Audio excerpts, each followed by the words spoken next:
Down, down, down. Down, down, down. Down, down, down. Igniting the fire within you. Exalting the melody of freedom.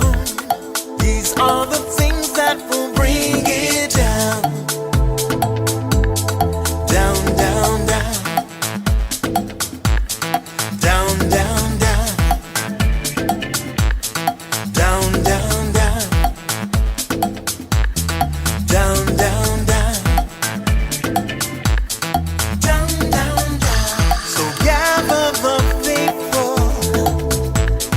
Tell everyone to stand and shout loud. Shout loud. Shout loud. Let's bring it down. Let's bring it way down. Let's bring it down. Let's bring it down, down. Let's bring it down. Let's bring it way down. Let's bring it down. Let's bring it down, down. Down, down, down. Let me tell you, it's in the air. Joy is in the air. Love is in the air. Can you feel it? What it feel like? Freedom. What it feel like? Don't sleep on it, brother. You might get left, sister. Can you feel it? What it feel like? Freedom. What it feel like? Justice. No need to be counted, cause I am down. Down, down, down. Down, down, down. Down for the end of racism, for the end of bigotry, cause I am down. For the end of misogyny, that's right. For all the isms out there, just down, down, down. Let's bring it down. Rise up, people. No more foolishness, and let's bring it way down. Riding the river of change into the cries of contrition. This is the way that we bring it down. Down, down, down. Down, down, down. Down, down, down. Down, down, down. Down, down, down. We are the children of Eden, dancing and celebrating freedom. We are the ones that must bring it down. Down, down, down. Down, down, down. Down, down, down. Down, down, down. Down, down, down. So gather the faithful. Tell everyone to stand and shout loud. Shout loud. Shout loud. Let's bring it down. Let's bring it way down. Let's bring it down. Let's bring it down, down. Let's bring it down. Let's bring it way down. Let's bring it down. We've got to bring it down. Down. Stand up and shout. Stand up and shout. Rise together. Accountability starts now. The Eric Dawson Radio Show. Yeah. Rise up. Stand up, shout it loud. If you are not prepared to come to that table and to represent that voice, don't come. Because we don't need any more brown faces that don't want to be a brown voice. We don't need black faces that don't want to be a black voice. We don't need Muslims that don't want to be a Muslim voice. We don't need queers that don't want to be a queer voice. And if you're worried about being marginalized and stereotyped, please don't even show up. With the glimmerings of the civil rights protest, early pro-civil rights. Wait a second. Here we go. I think I should be getting a referral fee of all the people I send you. Wait a minute. Why do I I said have... that to you. I said that, Diane. I said that to you months ago. Wait No, a I'm minute. just playing with him. I would never take a referral fee from him. Wait a Well, minute. not from him, but you refer Hey a guys, lot we're of people. Wait, guys, we're live. But not only are we Good live. morning. Good Wait, morning. wait. So not only are we live, but I gotta move this way. I got this when affirmative action was white on my screen, and I'm not exactly sure why it's up there. We're gonna be talking about it on when, Diane, while I take it down. Thursday at 10 a.m. from Keep 10 talking, to 12. Diane, while I take it down. Go ahead. worry. Tell them about it. Affirmative action. When affirmative action was white by Ira Katz Nelson. Right. They're going to talk about when all the money was really going to the white folks instead of for the white folks. That's good. And I don't know. I'm telling you, I don't know why it is up on my screen, but it is up on my screen, and because it too thought we were talking about it today. did it? All right. So And you're always a prepared person. You do things, days earlier rather than the next last minute. there we go. But Now it's anyhow. gone. It's gone now. So today is Deidre Viney Day, ladies and gentlemen. And if you don't know what Deidre Viney Day is, it is the day that we have Deidre Viney, who is the owner of Express Pros Jersey City, right? Come on to talk about, I'm going to say, lay out a tremendous amount of knowledge and information on how to, on job preparedness, on what's going on in job market, and the best way to position yourself to freaking be employed. That's right. Right? I mean, come on now. How could you ask anything better than that? Don't you want to get a job? Get off that futon. Get out my basement. Get a job. Get off my basement. Get out my basement. Yeah. Or you can stay. So Eric, we're saying that. How long can the kids stay in your house? How much time do you give them before they have to get out after graduation? So that's interesting, right? Wow. So, and I'm going to tell you this. In different cultures, they don't kick them out.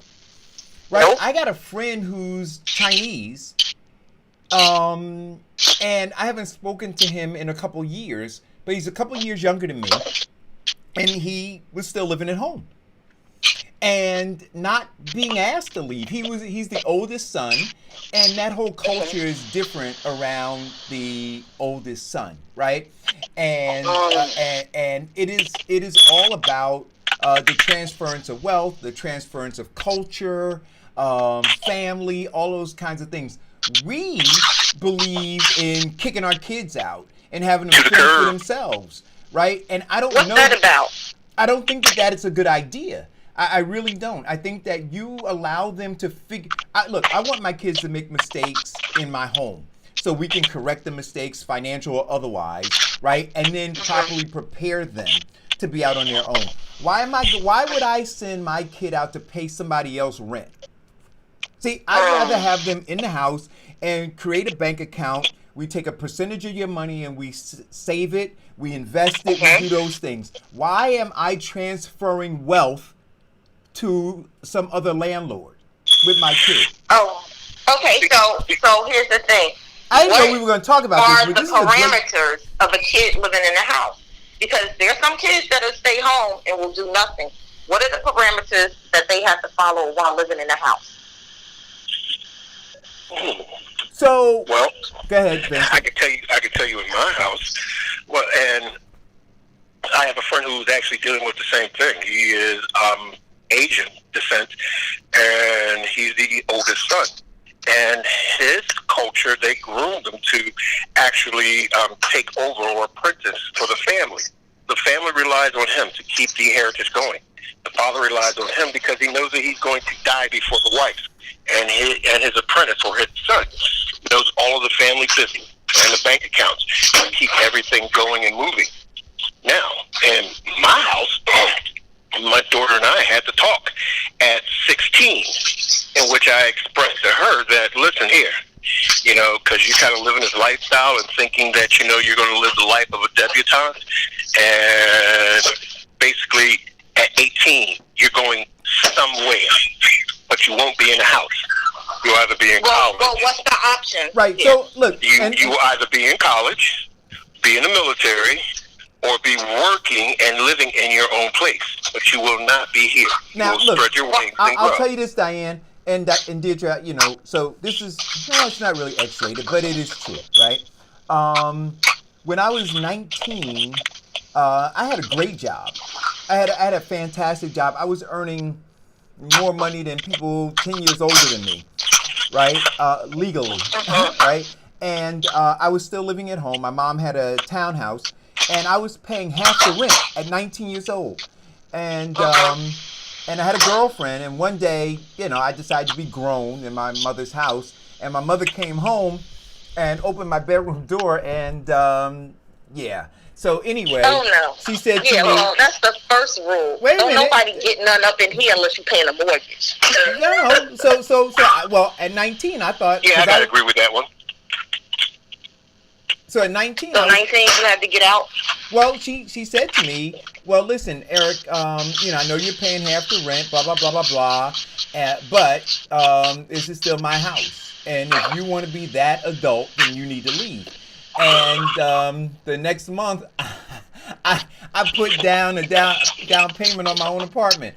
But in retrospect, right, I wish I would have stayed at my mother's house. I wish I would have had a better understanding of finances, right? Because I was chasing a short-term dream as opposed to long-term goals, right? But because it's not passed down to us to do those things, right? I let my hormones get the best of me, you know, and so I did that, right? So I wound up laying out a tremendous amount of cash on an apartment that I didn't need, right, to impress some people who I don't even speak to anymore, right? And So you could have just got a hotel room for the night. Exactly, Diane. Exactly. Right, but I got caught up in my feelings, you know, and I went and did that. But I think that there are rules, and we need to abide by them, certainly, whatever the rules are that your family sets. But the number one goal, especially for foundational Black Americans, ought to be figuring out how to build wealth, how to transfer wealth. And paying rent to somebody else is not building wealth. Absolutely. See, if you were to look and say, what do you have in mind to your kids? Because your babies are young. I want them to stay at home as long as possible. I want them to save as much money as possible so that when they move out, they can buy something. That's my plan. I hope that's their plan too.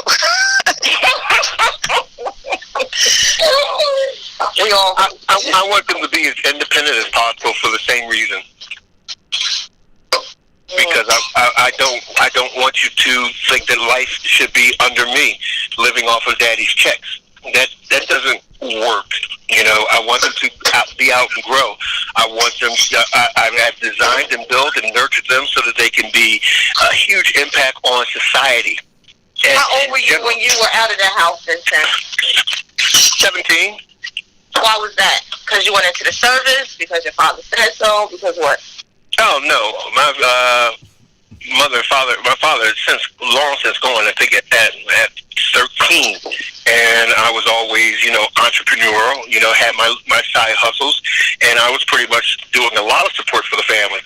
And then at 17, I was in my second year in college, and I couldn't study in the house because it's 6 of us. I'm the oldest son.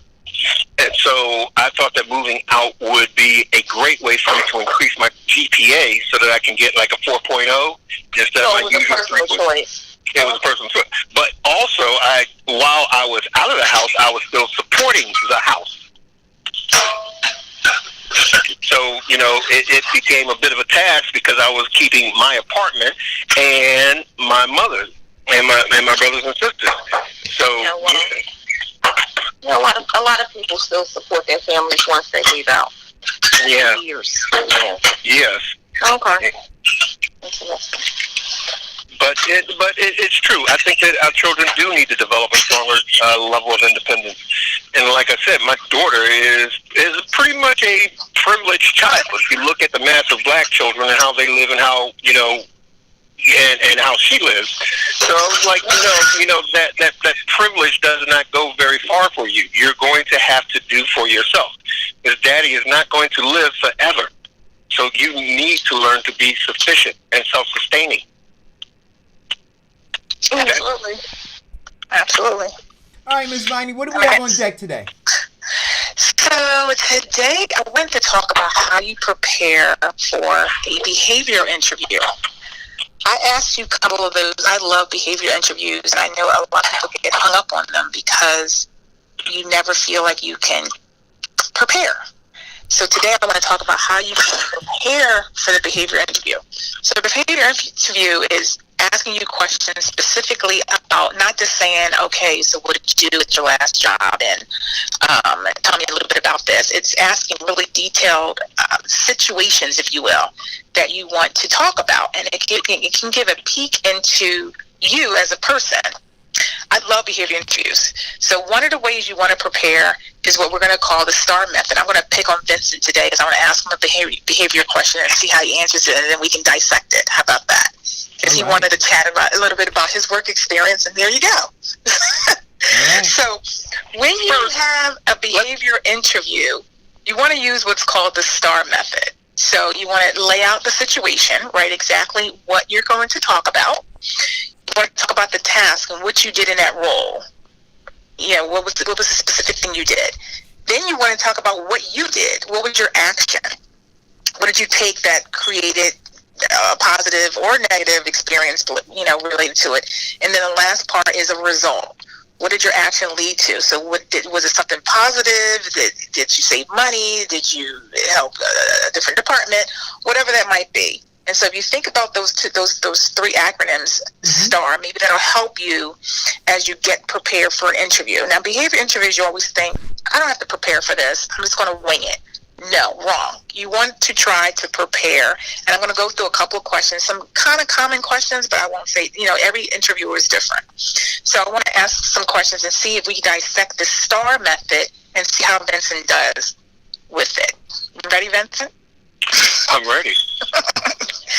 So, Vincent, can you give me an example of a difficult problem you solved? You want to lay out your situation. You want to tell me about the task. You want to give me your action and your result. Okay. Let's see. My first or last difficult situation. And one quick thing, Vince, before we start. You want them concise. So we don't want to go on and on and on for 20 minutes. A minute or two. We want to try to keep it really concise so we can talk. We can kind of dissect that. Okay. Difficult situation. I was given the task of moving 14,000 units. And the big problem with moving the 14,000 units is that they came from 9 different locations. And everything had to be on a specific timeline, of course, and the deadline was always nearing. The difficulty was that, of course, the units and coordinating all of them together. The old method that they used was just wait till they all got there, hold them all together, and then batch ship them, which saved them a lot of bulk. So, in me taking the task, one thing I had to look at was the logistics and why they had to go at the specific time or the time deadline. That was because the products had to be on display by a certain date. The other issue with logistics was the different manufacturers that all the parts were coming together at. And the difficulty lied there is because some of the corporations or business relationships were too small to handle the task, and they waited last minute. So how I rectified that was to talk with our supply chains. And those that were consistently late, we had stressed upon them, I had placed a penalty upon them, which was 15% of loss of revenue from their order if it was not done at a specific time, which got our parts to us earlier than anticipated. The next thing was the logistics and the bulk shipping, because we shipped everything in bulk at the 3 days or 1 week before the display went out. It made bulk shipment a nightmare, and the carriers that we used took huge advantage of that. So what I did was, one, speed up our supply line by, of course, the fine for lateness. And two, I devised the shipment to be, since everything was coming in earlier, I devised the shipments to be in parts so that we can go to group delivery services rather than the one service that took all day. And going to the group delivery service of using 3 different carriers, we were able to distribute them, and it took the carriers an average of 30 minutes to load versus the 2.5 hours for the one group. So 30 minutes with the 3 groups got our orders, our displays out in time, and we a company an average of $74,000 for displays. Okay, so then the result was that The results was that our displays went out earlier. We got our shipments on time. We had more organization with our gathering from suppliers. We saved the company's bottom line. Good. So let's dissect that. So the situation was you, say it again, you had a 14,000 Unit. project that you were in charge of. Yes. And then your task was what? The task was that they were always going out late. That was a huge problem. And then your action was you... Is that it studied why they were late. And then your result was... The result was to find those who were constantly late because they tend to either be overbooked or overwhelmed and not take our product as a priority, in which I believe it should have been. Perfect. So in that particular example, so it was a bit long, Vincent, but that's okay. So I just want you to kind of concise down when you're telling a story, because when you behavior interviews, they can be all over the place. I'm actually going to pick on Eric for the next one, because you want to obviously look at the job description, figure out how that fits into what you're going to talk about, right? You're going to plan and prepare for what accomplishments you've already done. So you're going to lay them out in your brain and write them down on paper. You cannot go into an interview cold. You're going to need to list out things clearly so that in examples like that, you can just pluck up from the sky and say, oh, that's exactly what I can talk about. Teamwork ones are good ones. Saving company money are good ones. Something you were in charge of and led and moved are also good ones. So those are, you want to try to keep it concise. Get along this method of stars so you can lay out the situation, you can lay out the task, you can lay out what you did to help along with that task, and then what was the end result for what made this situation or this problem or suggestion or whatever beneficial to your company. So Eric. Yep. You ready? Yep.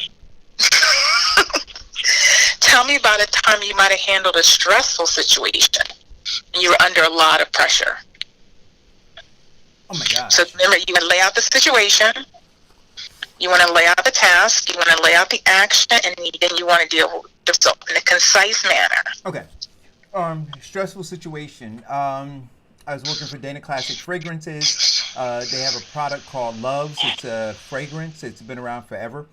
And there's a little Love's Bear that comes along with it. I mentioned this on a previous show, but this was really stressful because it was like a $3 million issue.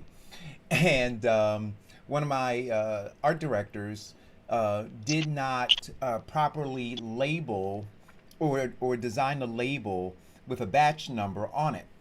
So when they were manufactured in China and shipped over here, for the holiday season, the Christmas season, and they were shipped to Walmart and some of our other distributing partners, excuse me, they noticed that it didn't have that on it. It didn't meet the compliance.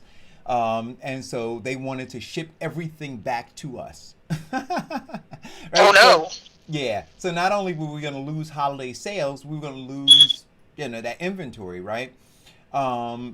And so the venture capital group that owned Dana Classic Fragrances called me into New York. And it was very stressful because I'm sitting there trying to figure out how to save the company millions of dollars in an instant, because literally these stores were prepared to ship everything back. The solution was that what the art director did was in creating the label, she had a date on it.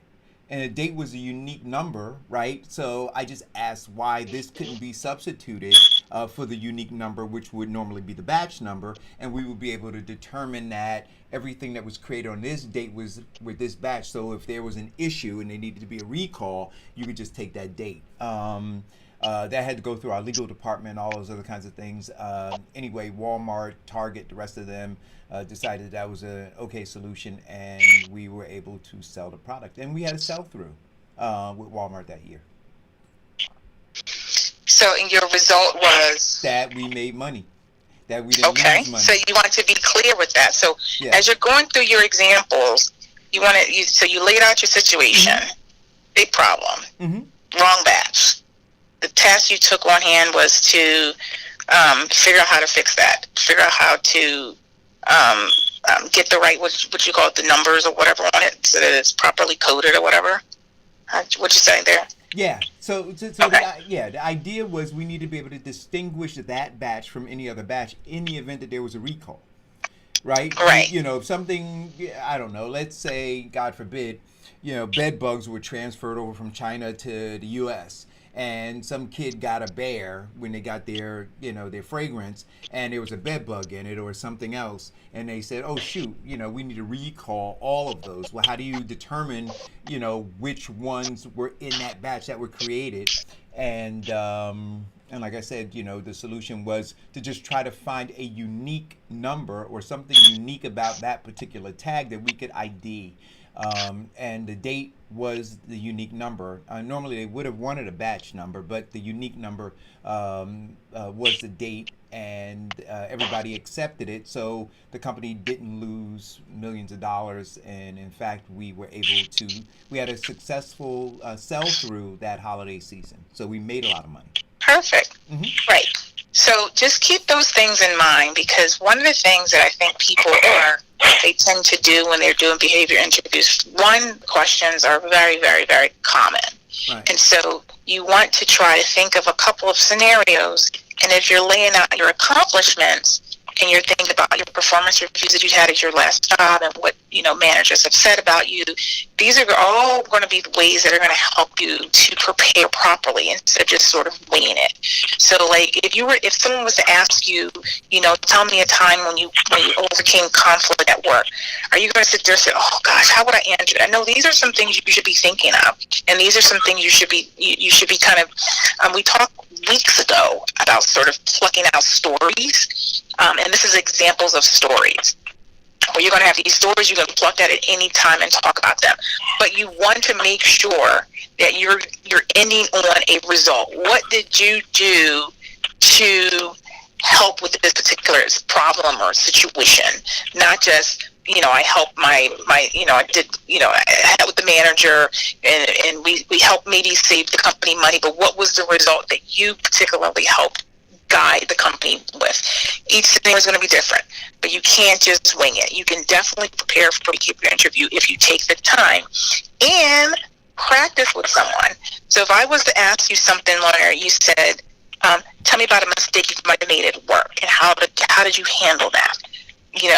Everyone feels like, oh, I'll never make a mistake. How would you answer a question like that on the fly? Can you think of some problems or things you might have learned about in the past where you can turn a negative into a positive? You made a mistake and you dropped the ball with the client. And what did you do? What was your end result? Did you apologize to the client? Did you figure out a way to make it happen? What did you do? So the STAR method, I think, is a good way to kind of concise and think, and it's a really easy acronym to consider as you're talking about these different scenarios you've had in your life. I can ask Diane one if she wants one. Yeah. Or did she disappear? She said, no way. No, I'm doing dishes. I got rubber gloves on. I was trying to get the thing done. I told you sure, you can ask me, Diane. because I'm going to fail at this. This is the questions that I so hate in my head. Besides, where do you see yourself in 5 years? Yeah, But go ahead, give it to me. those are actually, I think, an easier one, Diane, where you're supposed to 5 years. Oh no, that's discrimination.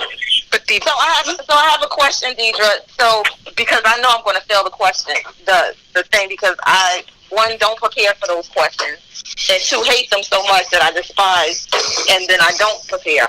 But my question is, can you lie? Can you give somebody else's example or something else that somebody else did? You want to be honest, and that's, you're not going to get a good answer from me, Diane. Come on now.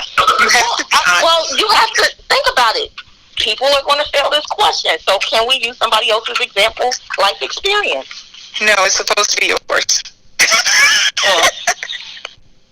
Okay, so what's the question? And you want to try to keep it concise. You don't want to lose your listener as you're talking as well. So you want to try to keep it. So let me think of a good one for Diane. So here's an easy one, Diane. What is your proudest professional accomplishment and why? So that's not as challenging. My proudest professional accomplishment is lay out the situation. The situation when I decided that I wanted to become self-employed, that I was more of a value to myself as a salesperson than I was as for the company. That's probably not a good example if I want to work for somebody, though. Yeah, that's true. But it's a good answer. We'll come back to another one for you. So what was your task at hand? Okay, so my task at hand was, let's see, what's my task? Okay, I had a client, one of my first professional jobs. I worked for Macy's in the mattress department, and I handled customer service and deliveries for mattresses. So basically, I had this client, Mrs. Norma Carbonelli, that I apparently did not get the training in my department, so I had to kind of self-train myself. But in the process of self-training myself, I didn't understand that you really have to take the delivery order and give it to the truckers so that they can make the delivery. Instead, I took the order and put it in the bin that said finished, and didn't understand that it does not move from the finished basket by itself to somebody else. So apparently, Ms. Carbonelli did not get her box spring in a timely fashion, and she called back several times to cuss me out. And I had to call Tim's, which was the trucking company that did our deliveries, to help me fix the problem. And I ended up, by solving it, upgrading her mattress for her for free and apologizing. And after that, it never happened to me again. And with the results, so how was this your proudest accomplishment? You ripped that, you bend that to a different thing. Oh, well, I thought that was two different questions. I didn't know they were going together. They were supposed to. Okay, give me a hard one. Give me a hard one. Give you a hard one? Yeah. Okay. Yes.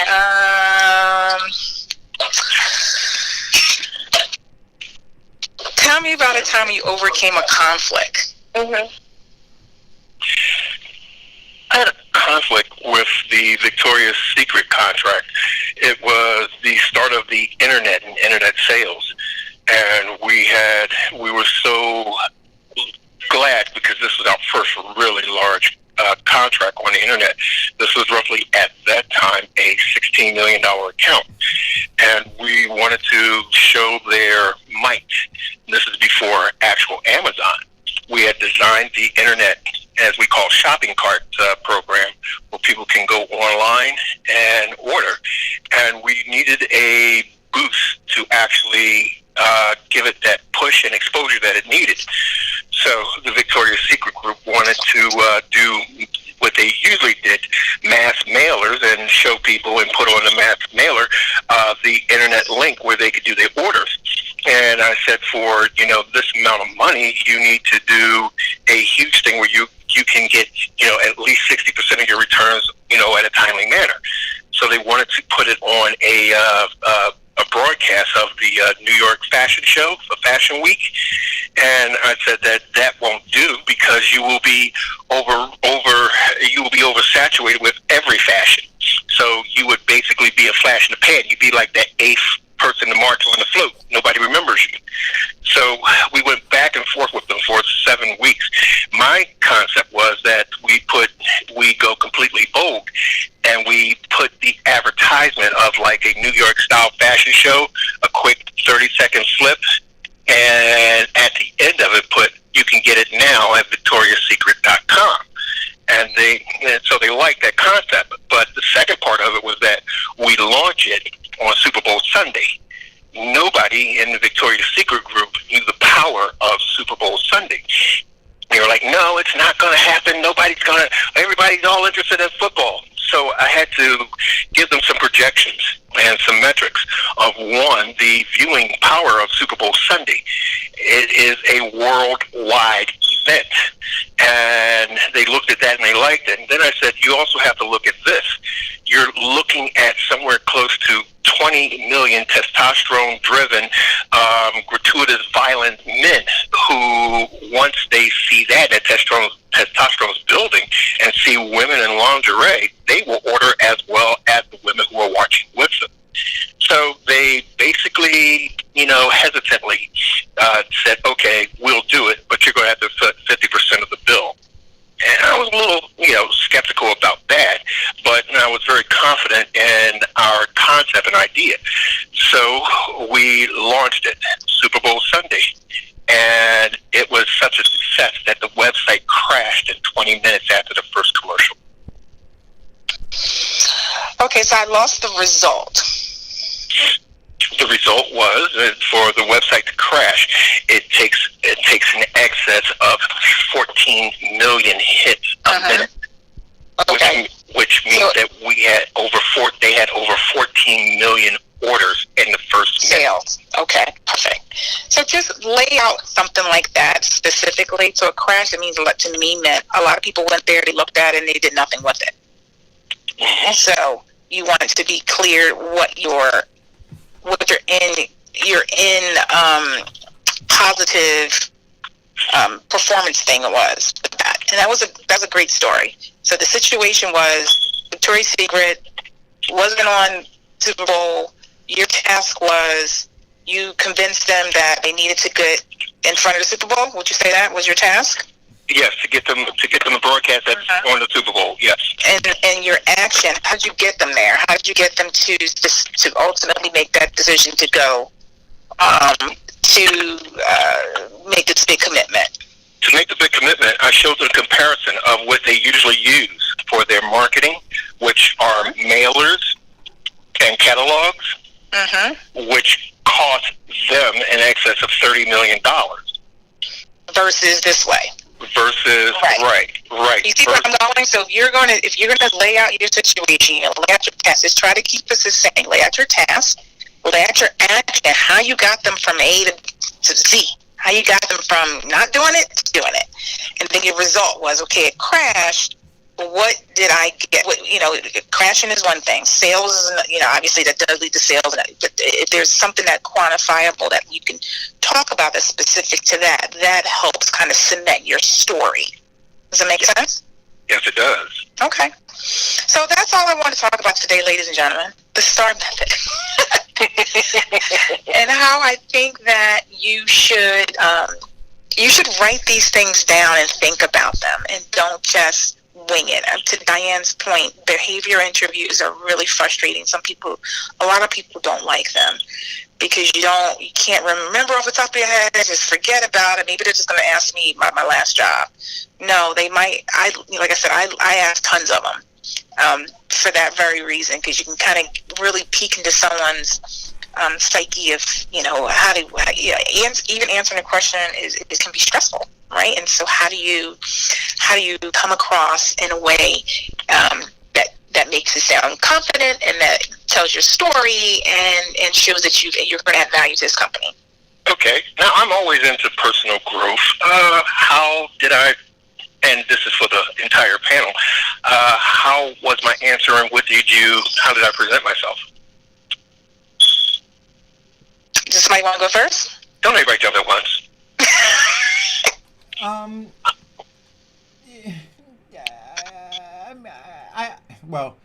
I would say that you were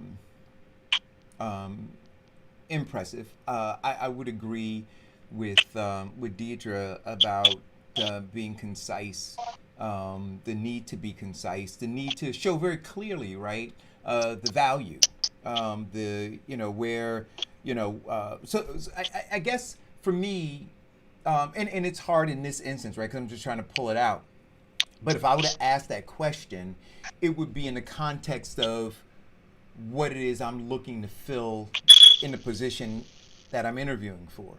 So as you're answering the question, I would see, a one-to-one match in terms of in terms of your ability to handle a stressful situation and overcome it, and be of value to my business or to my department as you're doing it.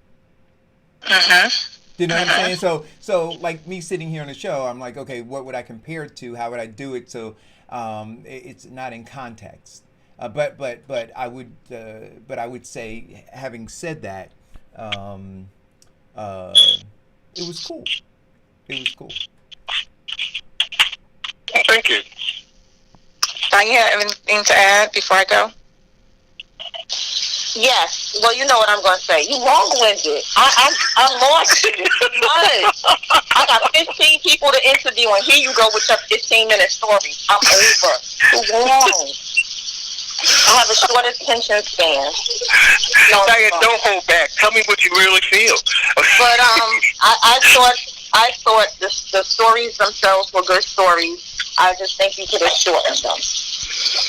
Yeah, so that would been my comment too. Especially the first one. I feel I kind of lost you a little bit in the middle. Or you lost me, I should say, in the middle. And so just want to be sure that you're kind of, that's why preparation is important. That you are kind of in your brain, even as you're preparing ahead of time, writing out your stories and trying to keep them as concise as possible, so that you won't forget at the end. Oh, I forgot about the result. What actually happened? I got all caught up into like the story of what we did, and then I forgot. Oh yeah, we did do this, and this is how we saved the money, or this is how we made this much money. Okay. Yeah. So Deidre, I have a question. Should the answers always be pertaining to work experience? Should it be personal experience? Or should it be pertaining to something that's kind of related to the job that you're interviewing for? It should definitely be related to work experience. If you can try to tie it into a bit of the job details from the job descriptions you have, obviously that's a plus. If you know this particular position requires heavy teamwork and heavy whatever, make sure you kind of dig that into your story, because you want to make sure that comes across in a positive way.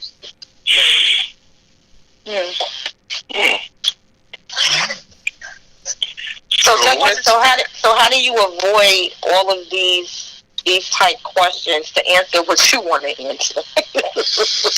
How do you the political type thing? So a resident asks you a question and you answer what you want to answer. They could say the street is flooding, and you talk about how good the sewer systems are in the county. Yeah, and that has happened before. So if you're an interviewer, I might actually rephrase the question or move on. But that's happened to me. They're talking about something completely different. I'm like, maybe you didn't understand my question. Let me rephrase it. And then you just ask it again. So what are employers looking for with the psychological profile or question? I think they're just looking to see how you were able to handle a problem, a solution, and came up with a solution that makes sense to both you and them. So you're not, everyone likes an employee that's going to add value, that's going to come up with different ideas. I mean, Eric's example too, he was thinking outside the box. What can I do to fix this problem? Everyone wants an employee like that. That's not going to just say, I don't have to spoon feed everything to you. You want to be able to think outside the box and come up with a solution to a problem. And that's a piece of how behavior interviews can help. And a lot of times they are, I think, created to see how you handle stress. That's why you're going to prepare, and you're going to have a couple of questions and stories in your head ahead of time. You're going to write down on paper about your situation. What was the task at hand? What was your action? What did you do? And what was your ultimate result? So that you're not going in there winging it. And if you keep those kind of that acronym in there, maybe that'll help you, synthesize, how to talk about it in a succinct manner, under 2 minutes. So your first answer when they ask you about describe how do you handle a stressful situation, your first answer shouldn't be massive quantities of alcohol? No, absolutely not. Okay. But even though you're being truthful, again, it's going to be related to work, Vincent, remember? Oh, yeah, that.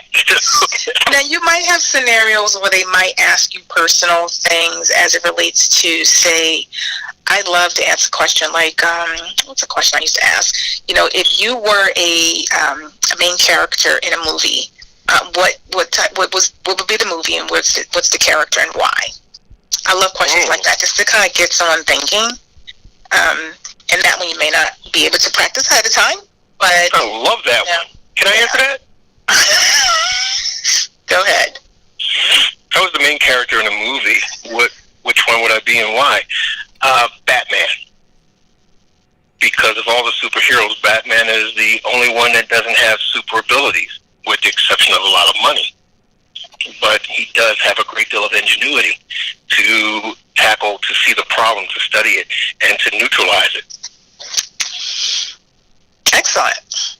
That one's a little harder to answer from a star perspective now that I think about it, because you can't go into like an action and result. That's more like a fun sort of. I take that off the table for a behavior interview. I think it's just like a fun interview. Okay. So how do you decide? What is your process of making it a fun interview versus a let's get down to the core? Well, I like to learn a little bit more about the person and let them feel comfortable in the interview. And therefore, I might ask a silly question like that I just asked. Or I might say, if your friends were to describe you, what would they say? And that might make you, kind of feel a little more comfortable, because you can talk about your friends and what perception you think they have of you. So that the person, and then I might dig into some deeper questions, about,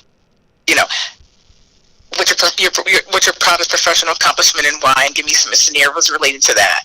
Or I've asked so many questions. It's like, maybe give me a challenging project you handled that you were so responsible for, and can you give me specifics on that? So there are lots of different ways to prepare for behavior ones.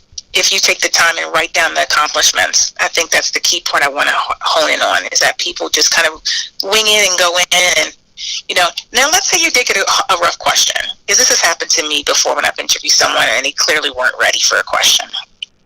I think it's okay to ask if you can come back to that question. Give your brain time to think. If you were really thinking like Diane says, I hate these behavior questions, and you were really thinking about that, and you say, is it okay if I think about that for a second and come back to that question? But really remind the interviewer to come back to the question, because you'll have a couple minutes to think about it. Does that sound fair? Yes. So what if you're the type of person that doesn't consider things to be difficult, but you do accept and like the challenge? Okay. Because that's strongly a part of my personality. I love to step up to the challenge, to the plate of it. Would it be boisterous, or would it take you out of a certain character set that you're looking for when you say I don't consider things to be a problem? Well, you're going to give me a scenario for how you handled something. That'll give me an inclination of if that's, because that sounds great to say, oh, I can handle problems. Okay, great. Give me a to convey at the end of your sentence, at the end of your story. Because everyone's going to say I'm a quick learner. Everyone's going to say I handle stress well. Everyone's going to say all those buzzwords. But I love people. Can you give me a specific example that's going to demonstrate that? And like I said, the interviewer may not lay it out in that succinct way I just did, but you as the person responding to it, you want to be able to say the task, you want to be able to have your action, and then you want to lead it up with your result in that form and fashion, so that at the end they're saying, okay, got it. Not just a canned response that I can handle stress, because that sounds great for everyone to say. Okay, and the question that like they'll give you a soft pitch on how do you handle racial issues, knowing that you are probably the third African American in the firm. How do you let's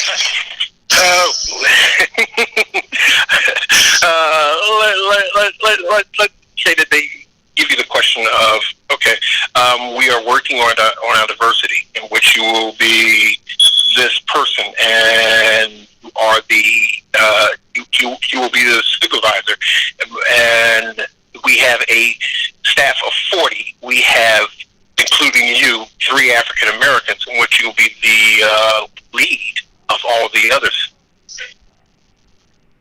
Okay. Yeah. So how would you handle that situation? So I have not had race questions asked of me in an interview. So I'll pitch that back to you for what you feel is an appropriate answer. But these are people. You're managing people. You're managing individuals, and that's the way I would approach an answer, and not necessarily have to be specific to it's a race issue. No, you don't say, God, I'm in charge of white people? Yay! Not a good answer? No. All right. And understanding that, do you all, I take it when they're asking me specific questions about, tasks like that, it gives me sort of a fishbowl look at what I'm going to be facing as well. You get that too? Absolutely. I mean, you want an interview is a snapshot into you as a person, and so you want your answers to reflect truthfulness. You want your answers to reflect past experiences, and where you've added value where you were at before, and how hopefully that's going to translate into adding value here. Absolutely. Yeah. So that's it. And you got to be honest. You got nothing but honesty. Because if they come back to a question, you kind of fudge it, or in Diane's example, you use somebody else's scenario, then it might come out, and then you don't want that to happen. Look, you want it to be you. Honestly, if I'm an honest broker as an interviewing manager, right, or hiring manager rather, what I'm trying to do is get the best person to fill a spot, right? So in talking to you and asking the questions that I'm asking, I'm trying to determine whether or not you can get the job done, that it is that I need. And so to Deidre's point, you answering honestly, it helps both of us out, right? So if you're not being honest in your answers, it's going to be revealed at some point during your tenure with the company if we do hire you. And that in and of itself creates a stressful situation and doesn't bode well for you, having that mark on your resume if you wind up losing a job, right? Because now you got to go to your next interview talking about why you only lasted 3 months at this last job that you were at. Right. You know what I mean? So it just makes sense to just be really, really honest. I'm not trying to trip you up. I've never been that kind of interviewer. I'm looking at the workload that I have. So like I just said to you before we went on air, Deidre, with my business now, we just, possibly have another client. And I said, oh God, I'm going to have to talk to you about some help in the kitchen, right? And so I'm looking at my very, very specific need. And if I'm interviewing somebody, well, first I'm going to talk to Deidre or whomever about what my very specific need is honestly. Like, this is what I need. Deidre now would take that information and try to find somebody. And then once she feels that she found the appropriate person to present to me, I'm going to sit and talk honestly with them about what my need is. I'm not trying to trip them up. I got this need. And so either you can do it or you can't. And so now if I'm saying, look, it's a high volume, high stressed environment. I need you to be able to think quickly on your feet and make adjustments, blah, blah, blah. Those are real things. I'm not just saying it to BS you, right? Because that's what I'm living. And so now when I'm asking you, so tell me how you've done that. Exactly. Right. So this is where I'm gonna leave with everyone, Aaron, because I gotta go. Yep. It's 11:00. Is you're going to you can simply Google some basic behavior interview questions, and there's a plethora of them out there, pages and pages and pages of them, and pick a handful of them and really think about them, and not just don't go into interview ready to wing it. You're gonna go and you're gonna sit down, pick 5 or 10 of those scenarios, those behavior interviews, and then use that STAR method where you're going to specifically identify the situation, the task you did, what was the action that you took, and then what was the ultimate result. So that in each of those scenarios, and again, that's a story, right? And so when you're going to a company to interview, you can pluck, because now they're going to say, oh, can you give me a difficult time you worked at a place? You're going to say, oh, I remember practicing for that. And you're going to practice with yourself out loud, preferably with another person, so they can hear your answer clearly and it comes across, and you're not forgetting a main piece, like in that one example where he forgot about the result. You want to make sure you're laying out all 4 of those things at one time, so that you've got a well-rounded story that's quick and to the point. Yep. That's all I got today. All right. No, listen, that was enough. There's enough for people to think about. Yeah. Deidre, thank you so much for your time. Thanks for having me. Talk to you guys later. Okay. Bye-bye. So, Vincent, are you there? Am I by myself? No, I'm here. Oh, God, he's here. So, I thought that was extraordinary, right? Oh, yeah, absolutely. Yeah, and people need to prepare. I have, and Vincent, you've interviewed people. How many times did somebody sit there and they didn't prepare for the interview? Right? And the first thing that goes through your mind is, you're wasting my time. Because the very first thing that I'm going to say is, you didn't care enough about me, right? You didn't care enough about me and my company to take the time to prepare, right? So what does that say about your character? It says that you're not going to take the time to prepare for meetings, right? You're not going to take the time to prepare for if I hired you, you're going to wing it everywhere. And all we're going to have is a bunch of mistakes because you're not going to take the time. Exactly. And that goes to show a lot of their work ethic, too. If you're not prepared for your job, then what are you there for? You just want to check? Well, you know what? Unfortunately, Vincent, this is true. Most people don't really connect. They don't connect the earning of a paycheck to doing the job that earns the check, right? They just believe that having a job and showing up it qualifies them to get a check.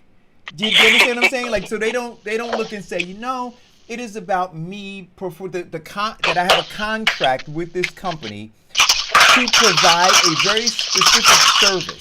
And see, I always say, just like you want to get your full check, I want to get my full day's work from you.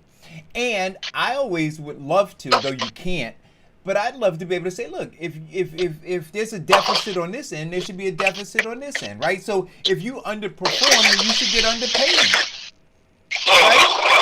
But nobody wants to do that. They want it at the end of no matter what crappy. Is that you, Diane, cleaning? I'm sorry. No, do your work. Diane, I think this is hilarious. Next time you take a vacation, come take it at my house. Look, I called in the cleaning people. This is crazy. I called in cleaning people, and I'm cleaning with the cleaning people. Well, that's what I'm saying, Diane. I wanted to make sure. My wife has the cleaning lady that comes in twice a week, and she'll clean up the house before the cleaning lady get there. Yeah, my mother used to do that, too. I don't get it. Yeah, it's because you don't want them to see how nasty you really are. I don't know what that's about. Yeah, I'm sorry. In a few minutes, I'm going to be hanging up pictures. That's okay. Diane, after you take your vacation over Eric's house, could you come over my house? I tell you, this Hey, is Diane, crazy. I can get you a full-time vacation. Look. I can get you a side hustle vacation. Yeah, you know. Diane, you get vacation every Tuesday and Friday. and I'll take Monday and Wednesday. Trust. Trust me, my father-in-law will appreciate. They said, "Well, what you going to tell him with the stuff that you do out?" I said, "He ain't going to know about it. He ain't going to know this is going." Oh, that is I said, "And if he does, I just throw him a couple of dollars and be like, I bought it off of you." Because I don't know. I was watching Hoarders last night, and Hoarders talks about people with these. I guess they become compulsive about collecting and doing things. Yeah. Yes. And they were just hoarding all kinds of just crap. Well, Just stuff that had no value to it. No, well, it does to them. And I think, not that I'm a psychiatrist or a psychologist, but hoarding, it's a sickness, right? Mm-hmm. But it is an insecurity, right? Mm. So all of those things are like little security blankets, like Linus on, in Charlie Brown. Charlie Brown, right? Mm. So they carry Really? they carry that stuff around with them, whether they ever need it or not. Like I've known people, Diane, who've lived in, say a house or an apartment for a number of years, say 8-10 years, right? And they had things in boxes in the basement or whatever that they never opened, and then when they moved, they just transported those boxes somewhere else. Yeah, And I'm like, well, wait a absolutely. minute, why are you taking that? Well, because it's mine. But you don't even know what's in it.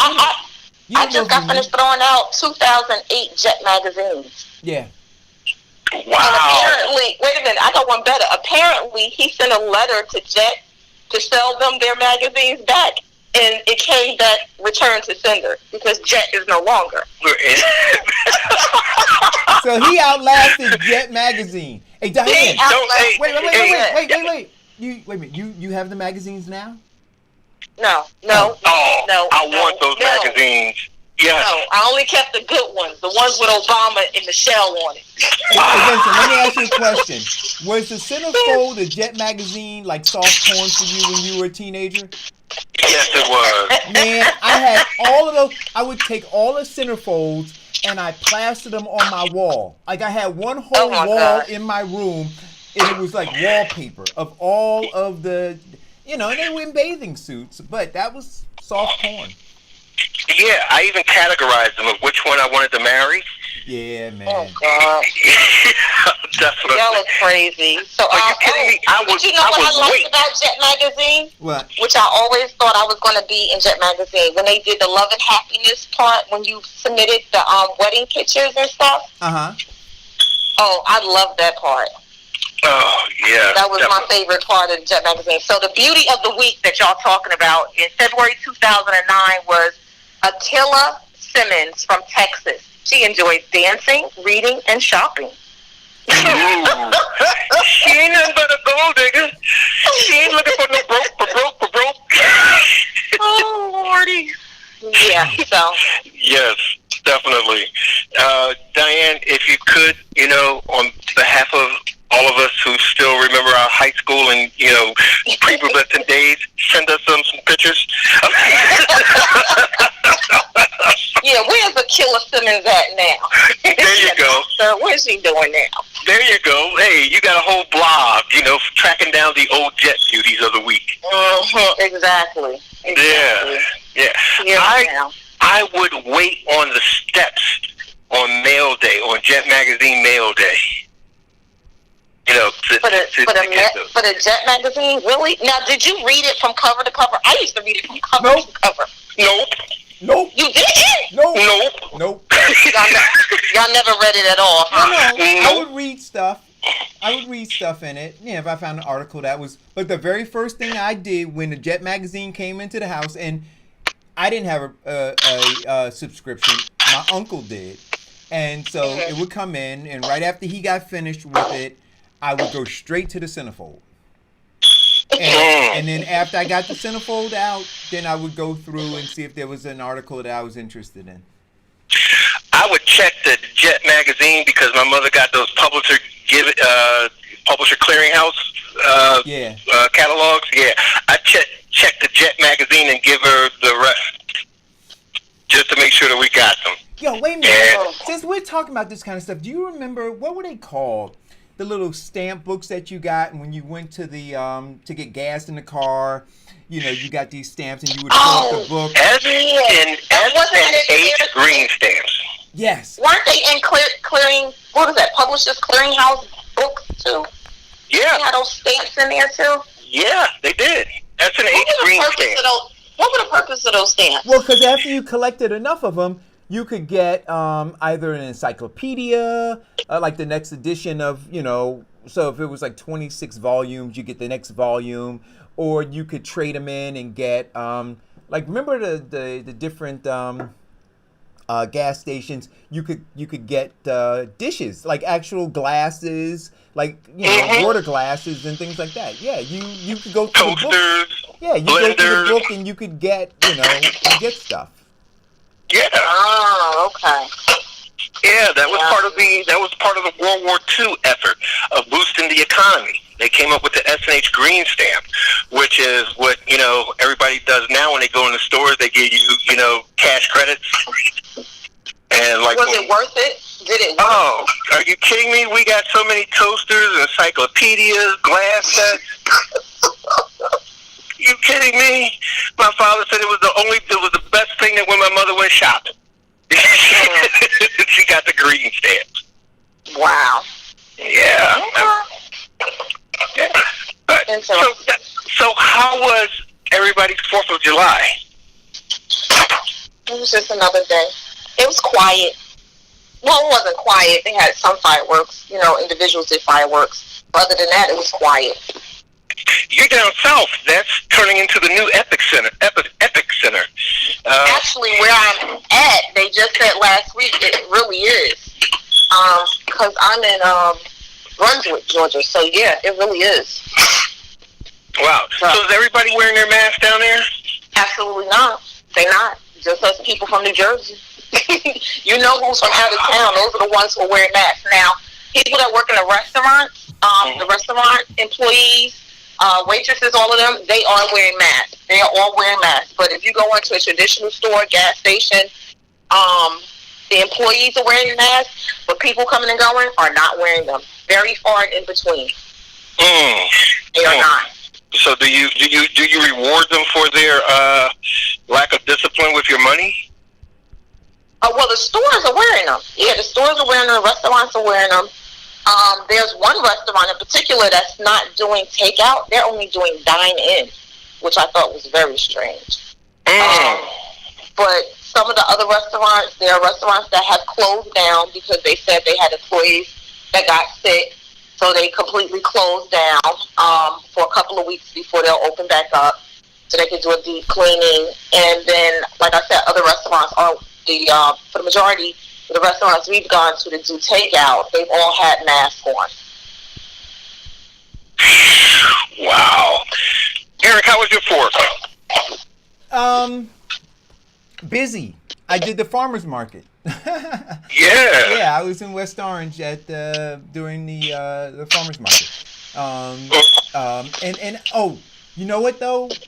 Later on that evening, and I posted this on my page, it was like I was reliving the Revolutionary War, or living the not reliving because I never lived it, but it was like I was in the middle of the Revolutionary War. I was driving through, and you don't know this corridor, but Diane does, Grove Street, Diane, from like Lyons Avenue heading north toward East Orange, and on both sides of the street, people literally right on their porches were setting off these huge bombs, and I was like, yo, this is like the Revolutionary War. I was getting ready to pull my musket out. Wow, that's crazy.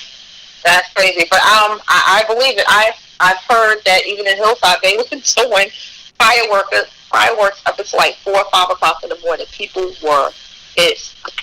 But it is what it is. So is it quiet now? Did it quiet down? Yes. Okay.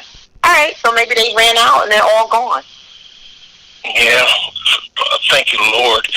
That has been the biggest thing on social media. People complaining about the fireworks. Oh yeah. In fact, they broadcast in Philadelphia. They were shooting fireworks at each other. A little street battle. Oh wow. Yes. Wow. I know in Jersey City they had a fatality that a young guy was shot in the neck by a firecracker that went off. My 4th of July was the premier day for me to have a black awareness moment. Really? Yeah.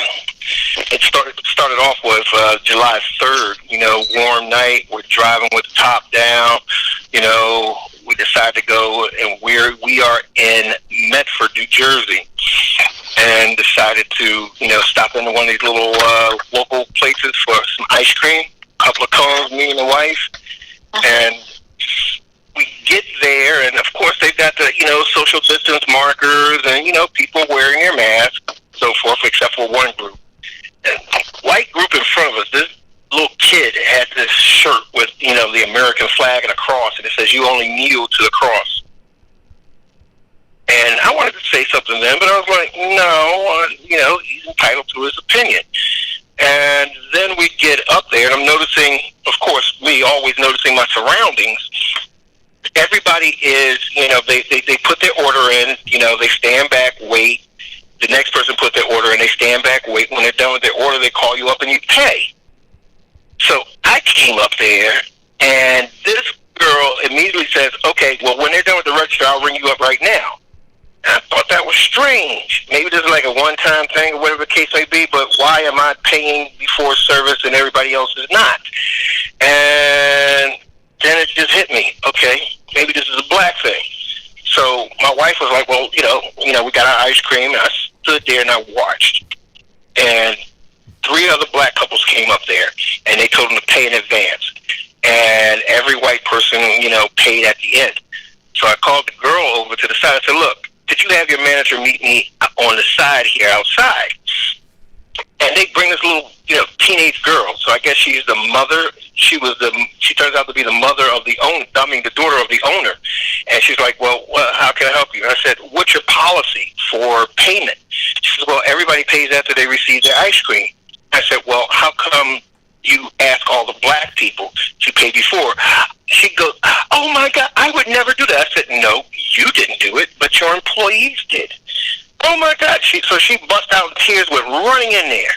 Her mother comes out, and this woman was livid, screaming and hollering at me, "My girls are working hard. What do you mean?" I said, "Listen, I'm just simply asking you, what was your policy?" "Well, everybody pays after the service. That's what everybody does." I said, "No, your girls only asked black people. And since it wasn't just me, it seems to be more of a procedural than actual mistake." She says, "Oh, no, we would never do that." I said, "You just did it 3 times. So she's like, "Well, listen here. I said, "Look, I'm not trying to make a big issue out of this. I'm just telling you, expressing to you how it looks. And if it is, it needs to change." This woman started skipping. Well, she started skipping the issue like 5 times. I said, "So what does that have to do with your policy of black people being the only people who have to pay before they get served?" So she finally started getting really loud, and which I thank Diane for, getting me to keep my temperament and tone down, because usually I get just as loud with her or louder. And then my wife noticed it. She came over and she said, "No, they ask only the black people to do that." And she was like, "Well, we would never do that." "You did it." So she says, "Well, I was sitting right there. If you were right there, then why would you say you would never do it when it happened?" "Well, I'll watch the videotape and prove you wrong." I said, "You can watch the videotape and then we can show it to the news." So she got mad. So this was how your 4th of July day was? Oh, it gets better. We watched Hamilton. Oh, so how was Hamilton? Okay, let me explain. Since it was free. Yeah, because we got Disney. Well, yeah. I mean, it's free. Like you didn't have to go pay $1,000 for a ticket. Free. Yeah, and thank God I didn't pay $1,000 for a ticket because I would have been really upset.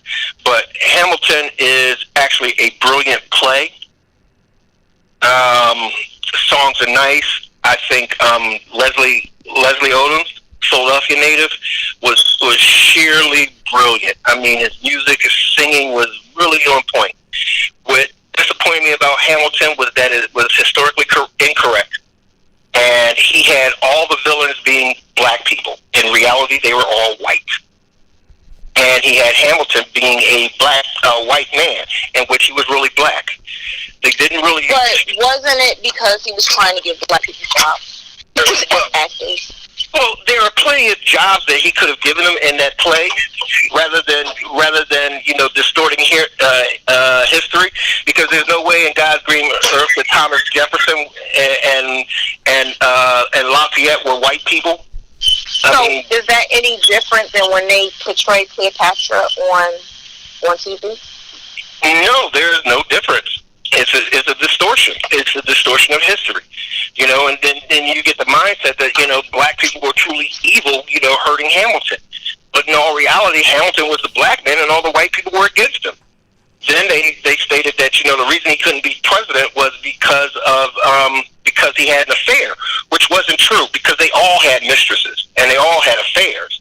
But they because of Hamilton, they made the Constitution. They made what they called what is that rule in the United States? You can't be president unless you're a natural born citizen. That's because they didn't want him to be president. So did you like the play or not? I said the person I liked. It was musically brilliant. Okay, because I think I lost it. I lost when you said that. The singing was great. It was the portrayal of black people in history that I didn't like. Really didn't like it. Did you see it, Eric? No, I did not. I did not. But I heard it was awesome. Yeah, yeah. But look, when you watch it, look deep at it and how it actually, it goes into how they see us. To me, I mean, don't get me wrong. Love the play. It was thoroughly entertaining. But the underlying look of African Americans or people of color and being villains in history, I just didn't like. Did not like it at all. But like I said, I mean, don't get me wrong. It was worth the Pulitzer. And I think that Leslie Odom should have gotten a Tony because he was brilliant. And Lin-Manuel, putting it together and all the musical scores, that was excellent. But other than the portrayal of black people, I would have given it a 4-star, but I give it 2.5. So, prove me wrong, listeners. Watch the video.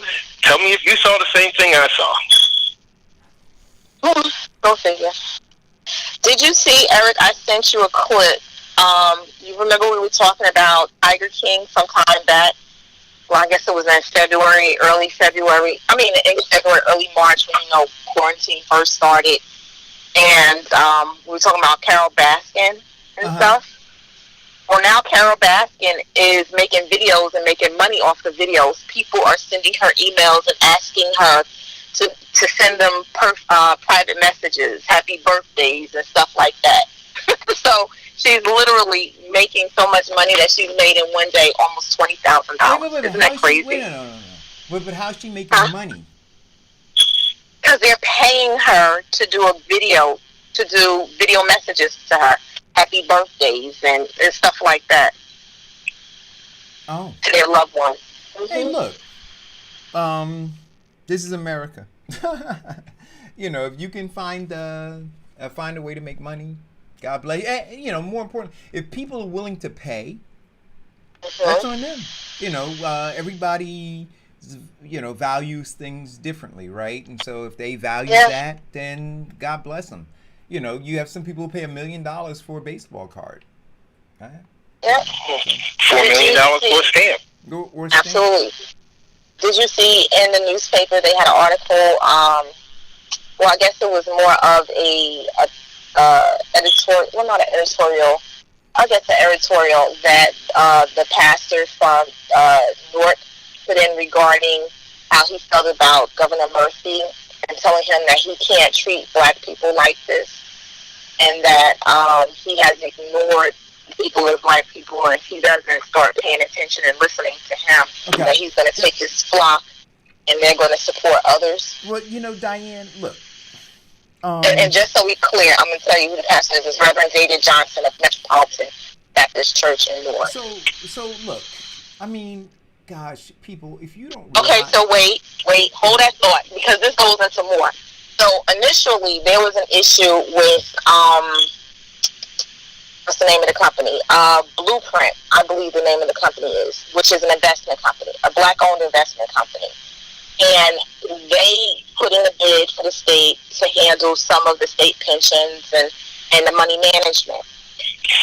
During the interview process with the person from the state, they were told that they had to unblack their, use other words, because it was too black, and that the state does not choose black investors and or bidders for many of their for their jobs and opportunities.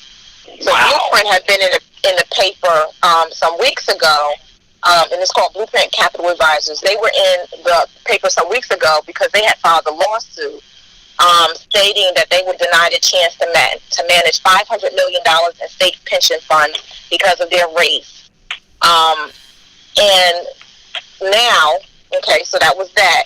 So now you have this pastor jumping on and saying that because the governor has failed to deliver and undercut this investment company, that's an insult in refusing to provide bidding to exactly. And now the pastor has now taken this up as one of his things that he's going to go after also, which I thought was actually very interesting, because one, I know doing bids with the state and with the county, all of that is always who you know. They really, and it's very true, you rarely see that they'll hire black companies, even in construction. There's probably one construction company, and I want to say, I think it's MJM, I think the name of it is, and I'm not sure if they're based out of Newark or what town they're based out of now, but they're a minority, black-owned woman construction company that does get bids, but there are very few outside of her company that will get large bids. If you watch any of the contractors going up and down the state to the turnpike, you never, inside your town, you rarely see black people working on those construction jobs because they don't give it to them, and they don't hire blacks. And not even blacks, you rarely see Hispanics or anybody else outside of the white race in those positions on the job. So I do know that this is a problem, but it was very interesting to me that he would jump on their issue in regards to this, and then tie it up into, us supporting you and me and my flock and what we will and will not do because you're not listening to us. So go ahead. What was your comment going to be, Eric? No, I mean, that's a huge example of them using reverse discrimination. I mean, we're talking about a situation where one of the biggest things where you have a group of black investors is because a lot of the white investment companies don't accept them to work there. So one of his quotes that he stated was, "I will not let the Democratic Party get away with this. I will make this a campaign issue." The pastor says, "I told the governor I supported you, but you can't treat black people like this." So my comment on Facebook was, so we hold Murphy accountable, or rather the pastor's holding Murphy accountable for the treatment of black people on a state level for bidding. What are you doing do we give him a pass for not speaking out against local electeds, whether it's the council or the mayor or the county people that are doing black people listen, wrong Diane, too? Here's what I'm going to say, right? And, look, I've been calm so far this whole show, right? And then you push a button. So that pastor. Put your seatbelts, everybody. Yeah, put your seatbelts on, please. Maximum sophisticated confusion. He wants to have a conversation about Murphy. What town is this church in? Newark. Okay. What's the conversation he's having with Raz, who's palling around with Murphy?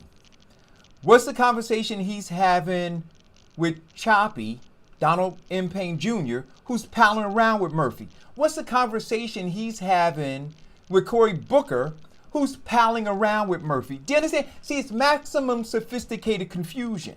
So you bypass all of these black people who are not holding Murphy accountable to hold Murphy accountable.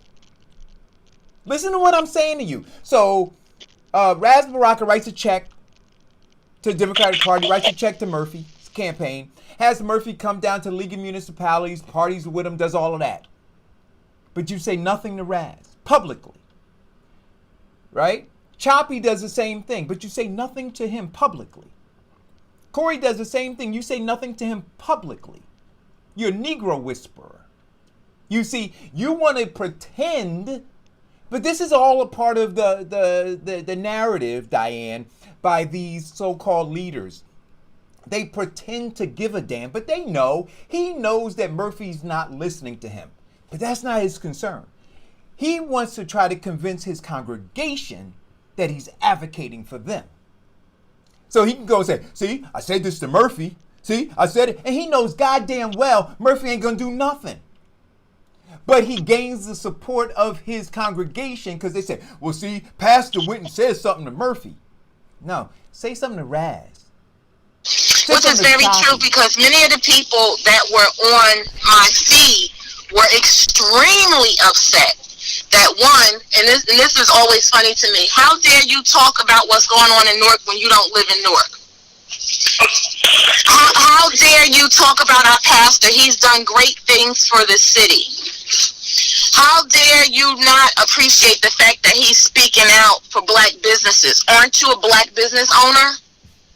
Listen, it's like, but you know what though? This is the nuance. It's like Larry Ham, and that's why I got on Larry Ham, right? Running for U.S. Senate, talking about what Cory's not doing. Meanwhile, what Cory did do was carry Raz's jockstrap and Raz's petitions in the city hall when Raz ran for re-election, right? And Raz didn't have a problem with that. Cory didn't have a problem with that. And where was Larry Ham in the middle of that? Right? So see, Larry Ham is walking this tightrope where he criticizes here, right? But he doesn't talk about the person who's propping up the person he's criticizing.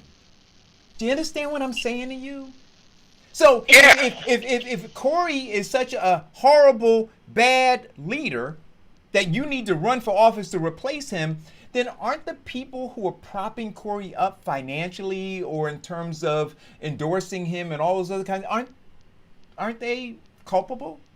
And so when you pal around with the people who are culpable, then aren't you misrepresenting his? Do you understand what I'm saying? So this is why the system just continues to perpetuate, because they play this shell game.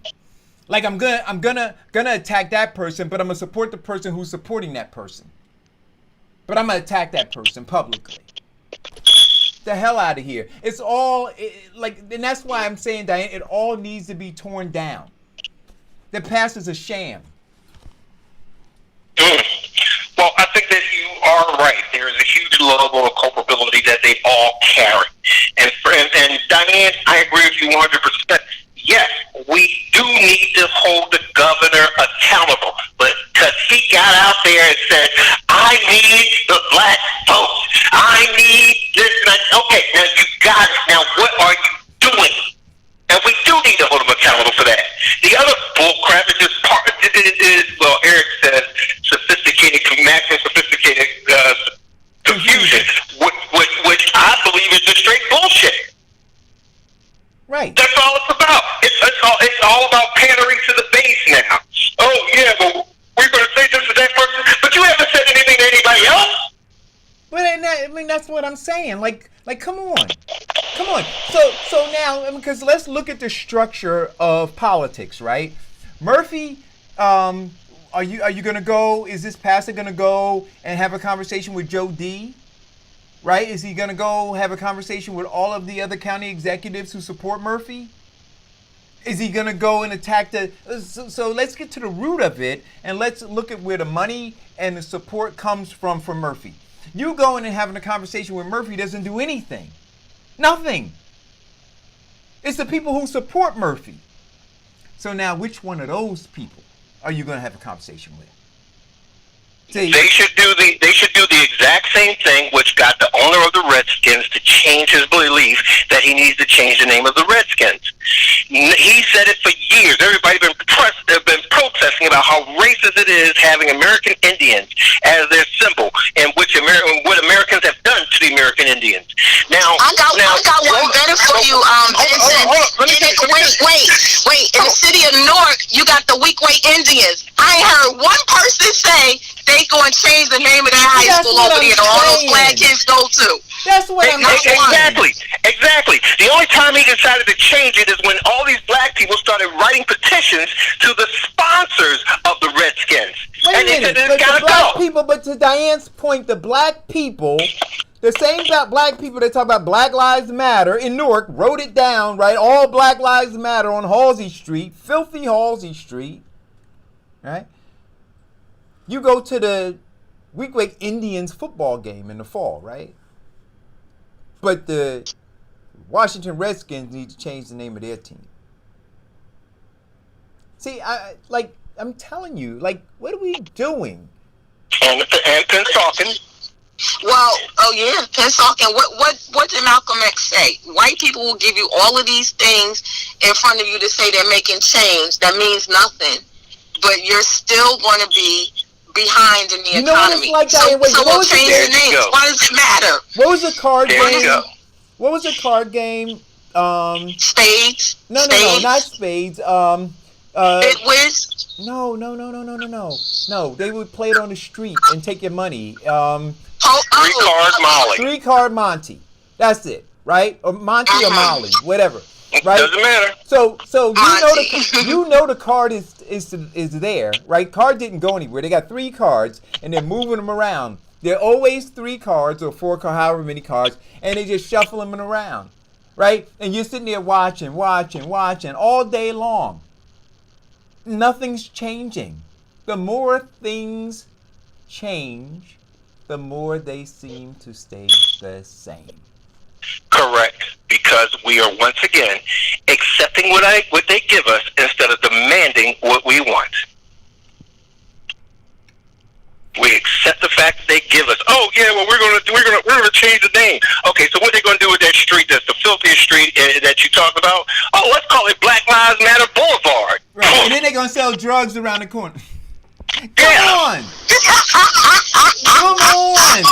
Wait a minute. So this weekend, I think I posted it. I'm not sure. I think I did post it. Another guy, I want to say DJ Tony Neal, posted a video up, and he talked about why are we not talking about the real problems in our black communities. Black people killing each other.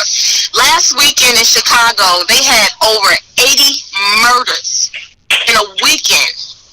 Right. In a weekend. Right. So why are we so big on going after everybody else if we have not cleaned our own house? Well, because it's easier, Diane. It's easier for that pastor to talk about or to say, I'm going to talk to Murphy, right, than it is for him to deal with the local elected officials who are really the problem. See, it's easier for us to talk about the guy at 1600 Pennsylvania Avenue or any of those people in the Capitol than to talk about what's going on in at our county level with our county freeloaders and all those. It's easier, right? So I'm gonna look. My house, like you said, my house is a mess, but I'm sitting here talking about how you didn't mow your lawn, right? Or how you got this going on with or how your kids are bad. Meanwhile, my kids are the worst. That's hard, right? So we don't want to do the hard work. The easy work is pointing the finger outward. The hard work is pointing the finger inward. Then what can I do? Yeah. What is my yeah. contribution to this mess? How can I fix it up? Well, another key point is, is the simple fact with the N-word. They're upset with the fact that they can't use the N-word, but we can. So they want to talk about, y'all all upset about police killing black people, but but black on black crime is at an all-time high. No, not only is black on black crime an all-time high, but Black Lives Matter while we're killing black people. I got one better. Somebody said to me, well, what's the difference? Because I said to them, people that are walking around with their pants sagging, you see their underwear, they come out with bonnets on their heads, pajamas, they go to stores. I said, they don't have any respect for themselves, but they want everybody else to respect them. And then somebody came into the feed and said, well, Martin Luther King and Malcolm X had suits on when they killed them. I said, oh my God, I can't. Listen, somebody posted on your Facebook page, Eric Adams posted on his Facebook page yesterday, and then I commented. He said, the words Black Lives Matter rings hollow in the ears of others when black lives mean nothing to us. And then I responded, if I could find it, I said, exactly. I said, how they see us is largely based on how we treat us. I said, we continue to send our children to failing schools, right? We raise our children in filthy neighborhoods, right? We brutalize one another, etc., etc., etc. I said, what kind of people are black Americans? See, we got to deal with that, and that's hard, right? What kind of people are we? What kind of people are we that we do all of this? So you have that conversation. But no, it's easier to talk about what a white person's doing. What kind of people are black Americans? Remember I asked a question a couple of years ago, Diana, I said, what is our brand? What is our brand? Forget about how they see us. How do we see ourselves? And it's not difficult, right? All you got to do is look around our neighborhoods. That's how we see ourselves. So true. And how we see ourselves reflect or enforce how they see us. Because when they look at us and they get all this media attention on the black murderers that happen in certain areas. They get this media that goes through and shows you all of these black communities that look like, war zones. Look, you can't act like a savage and then be upset when somebody thinks you're a savage. Exactly. Come on now. Exactly. You understand what I'm saying? You cannot behave like a savage and then be upset when somebody thinks you're a savage. Mm-hmm. That's right. Yeah. Well, I'm not even going to say that because that's really sexist. But it yeah, I have to call HR. Look at you. You got growth. There you go. It's the Diane Murray effect. Won't he do it? Won't he do it? But yes, and that's a huge betrayal, and we keep perpetuating, and we keep perpetuating and getting reinforced, and that system just continues to go on and on and on and on. How we treat ourselves and how they see us, it keeps going on and on and on. And the point is that the beauty is in the eye of the beholder. Because somebody looks at you that way doesn't mean that you have to act that way. Because they believe that we're animals. When we are in public, doesn't mean that we have to act like animals. We have to be all mindful. When I was growing up, the huge branding that you had in the neighborhood was representation, and all the neighbors would tell you, you go out this block, you're representing us. You don't go out here and do this or that or the other, because I'm gonna tell your parents what I see. Well, you know what? And I said this before on the show.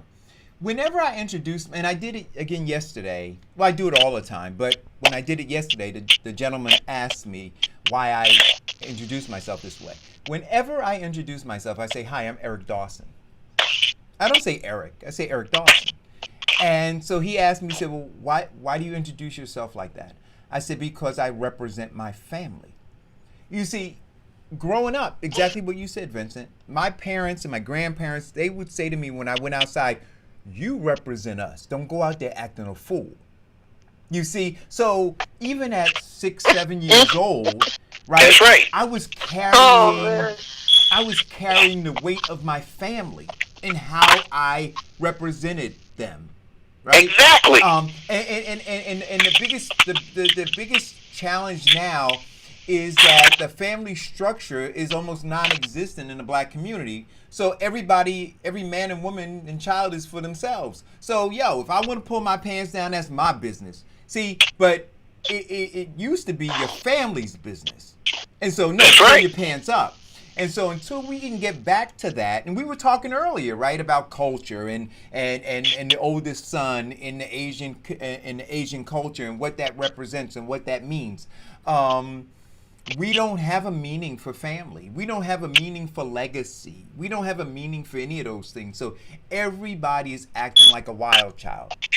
Yes. Like a See, savage. and what they don't understand about that pants hanging down culture, in the older black community, that was a sign of shame, because the slave masters would take the big young bucks and he would emasculate him. And then he had to go down with his pants sagging to show everybody how he emasculated him. Well, That's why we... yeah, but we're right. And so America has emasculated a lot of these young men and older men, not just young men. You see 60-year-old men sagging. I tell you, it's sad. But it shows you, I always say, look, we go through our neighborhoods, can't even call them communities, right? We go through our neighborhoods and you see a group of defeated people. Emasculated men, women who can't, who are some frustrated, right?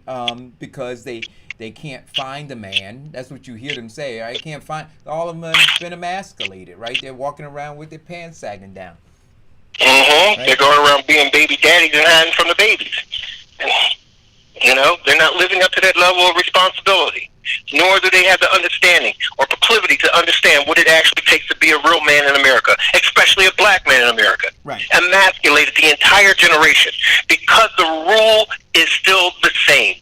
To defeat a race, you cut off the head and everything else follows. When they cut off the head of the man being the head of the family, emasculated, they dissolved the black family. And I've been saying this for years. If it wasn't for the black women, black men would have been extinct in the 70s because they had to hold us down because we were too busy letting them emasculate us continuously. For public assistance that they were giving to everybody. When they went to the black families, the black man could not be in the home. Right. We look at the ability and how difficult it is.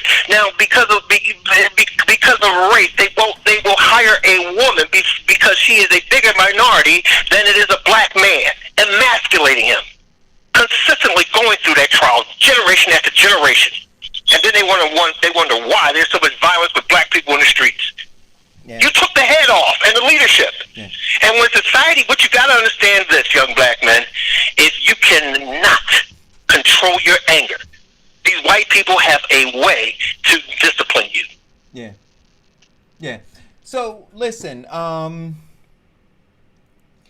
Diane, I swear I thought today we were going to be doing a book. I did. I don't know why the 7th was in my head. But it's Thursday? Yes, Thursday. We always do it the first Thursday of the month. Oh, okay. Don't chastise me. So I'm gonna see if I can bring it up. Okay. And I'm gonna see if I can play the audio clip so you guys listen. Okay. And this is just a primer, and maybe I'll play another audio clip tomorrow as another primer for Thursday. But here's the clip for the book when affirmative action was white. Here we go. Where is it? Oh, here we go. And support for civil rights by some leading Democrats, Southern anxiety continued to grow throughout the 1930s and 1940s. Our position is desperate, Georgia's Richard Russell wrote to his fellow Senator Sam Ervin of North Carolina. For we are hopelessly outnumbered, but we are not going to yield an inch. They did not. The South's representatives built ramparts within the policy initiatives of the New Deal and the Fair Deal to safeguard their region's social organization. They accomplished this aim by making the most of their disproportionate numbers on committees, by their close acquaintance with the legislative rules and procedures, and by exploiting the gap between the intensity of their feeling and the relative indifference of their fellow members of Congress. They used three mechanisms. First, whenever the nature of the legislation permitted, they sought to leave out as many African Americans as they could. They achieved this not by inscribing race into law, but by writing provisions that, in Robert Lieberman's language, were racially laden. The most important instances concerned categories of work in which blacks were heavily overrepresented, notably farm workers and maids. These groups, constituting more than 60% of the black labor force in the 1930s and nearly 75% of those who were employed in the South, were excluded from the legislation that created modern unions, from laws that set minimum wages and regulated the hours of work, and from Social Security until the 1950s. Second, they successfully insisted that the administration of these and other laws, including assistance to the poor and support for veterans, be placed in the hands of local officials who were deeply hostile to black aspirations. Over and over, the bureaucrats who were handed authority by Congress used their capacity to shield the Southern system from challenge and disruption. Third, they prevented Congress from attaching any sort of anti-discrimination provisions to a wide array of social welfare programs such as community health services, school lunches, and hospital construction grants. Indeed, all the programs that distributed monies to their region. As a consequence, at the very moment when a wide array of public policies was providing most white Americans with valuable tools to advance their social welfare, ensure their old age, get good jobs, acquire economic security, build assets, and gain middle-class status, most black Americans were left behind or left out. Affirmative action, then, was white. New national policies enacted in the pre-civil rights, last-gasp era of Jim Crow constituted a massive transfer of quite specific privileges to white Americans. New programs produced economic and social opportunity for favored constituencies and thus widened the gap between white and black Americans in the aftermath of the Second World War. So, when we talk about repair, right, we talk about structural. This is what I'm saying. So, we talk about policies. Policies, intent. Intent. Not accidental, but intentional. And so, it's crazy to me that with all of the information that exists, you have lawmakers who are still defending that. So you have a guy like Mitch McConnell who says, oh, black people got their reparations. They got Obama. Right? So Mitch McConnell knows all these policies that transferred privilege, that transferred wealth, that transferred opportunity, that denied black people intentionally. Mitch McConnell said, y'all got a black president. Yeah, we're going to go on it as usual with our business. No reparations, no nothing, no repair. Right? So, see, we can have the conversation about enslaved Africans, and we should continue to have that. But beyond that period in time, this country has continued to work against the black American through its policies. And so, and that's why I say all of them have to go. Chuck Schumer, 30-some years, he didn't know?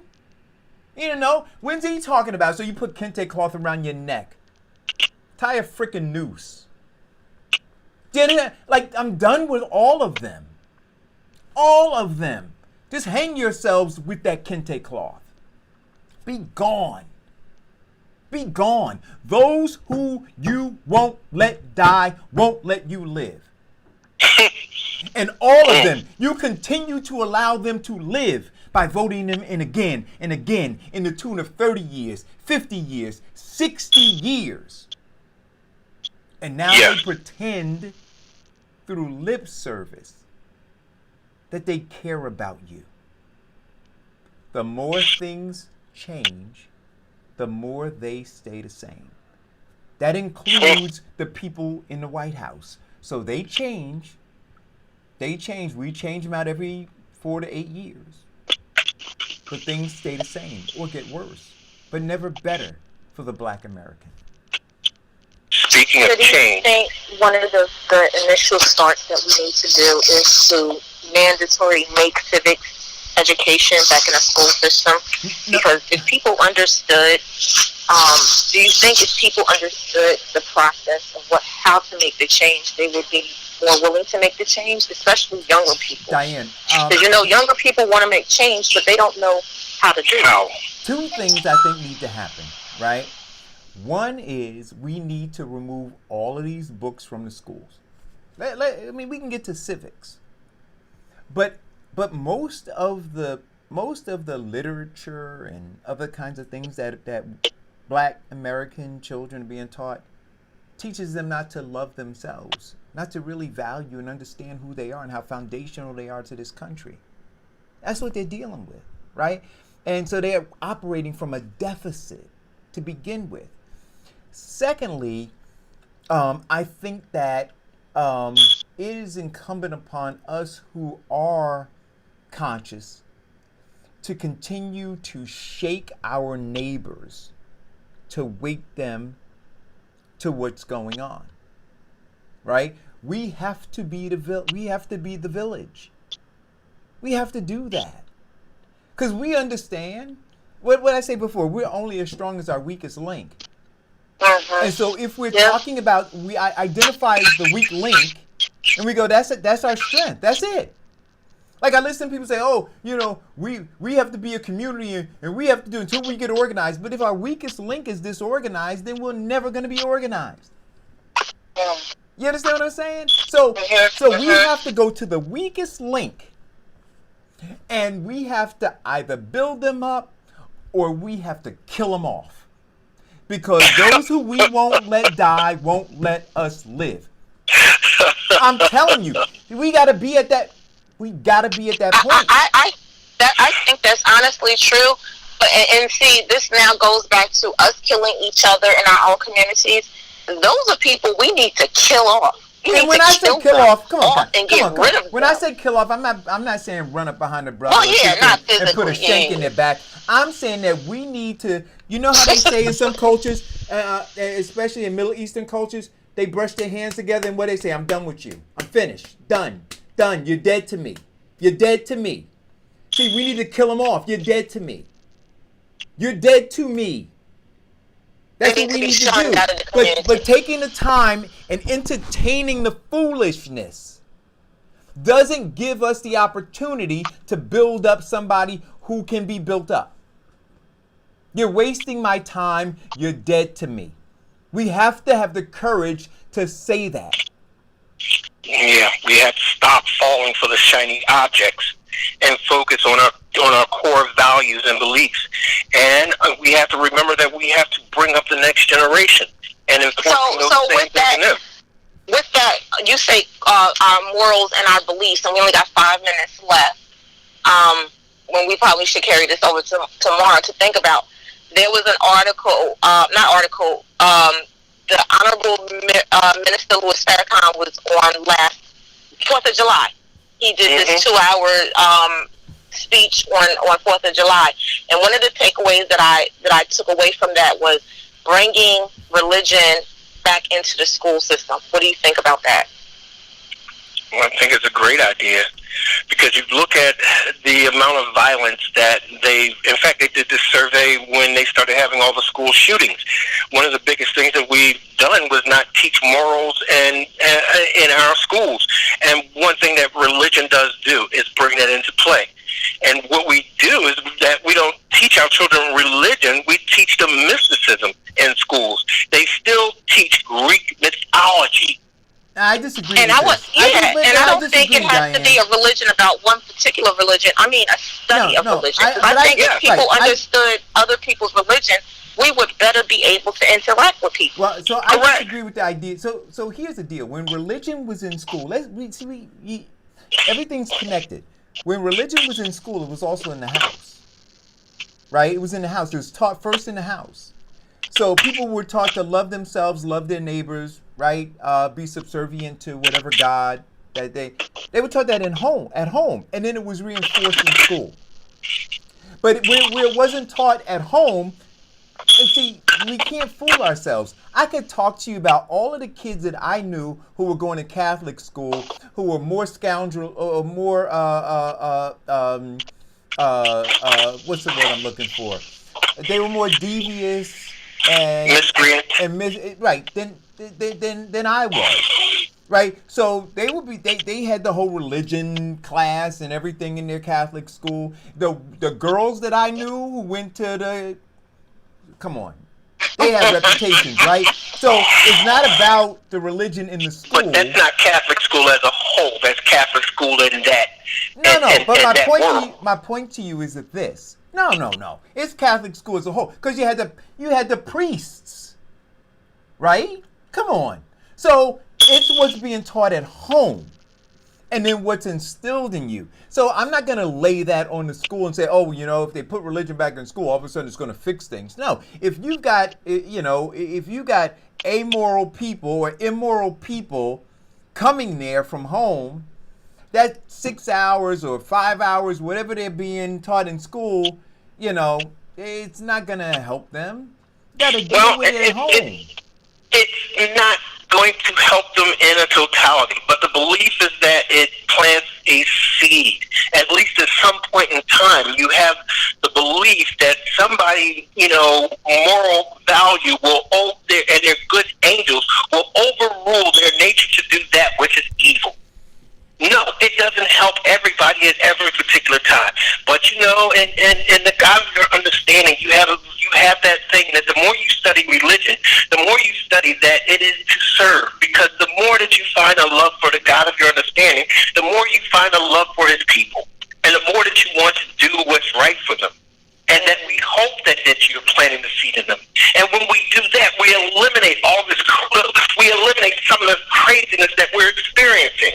Yeah. We have to, at some point in time in their fundamental ages and years of development, to instill to them that, there is more things in life than greed and than the greed of money or the love of money. But what I'm saying to you is this. I think so we have to figure out, again, that has to happen in the home. In the home. It does have to happen in the home because people reflect what they do at home in society. Right. So that's what we need to focus. But listen, we're approaching 12 o'clock. Thursday, I'm going to have I thought that was a pretty cool clip, right? I mean, right. Absolutely. So I'm gonna have another audio clip tomorrow. And then we're going to do, we're going to review the book on Thursday. I can't wait, man. I'm fired up and I'm ready to go. Primary Tuesday today, people. Yeah, today is the day. You better mail in your mail-in ballot. That's right. It has to be in New Jersey. It has to be postmarked by the 14th. But I say take them to the mailbox now. If you are handicapped or disabled, I have eyesight impairment, you can go into the facility and cast a vote on the machine. Other than that, if you go in, you will only be allowed to do a provisional ballot. So don't go in there showing out thinking you're going to get the vote on the machine because you're not. That's right. And if you're sick and tired of your condition that you're living right now, vote down line. Change it all. Change it all. Tear it all down. Down, down, down. Thank you guys for tuning in. We'll check you out tomorrow. Go ahead, Vincent. You got the best closing ever. Great show, everybody. Got a great deal of information and growth. And we look forward to seeing all of you tomorrow. If it's God's will that we'll all be here. Stay safe, wash your hands, keep socially distant. I'm Vincent Squire, Eric Dawson, Diane Murray. God bless everyone.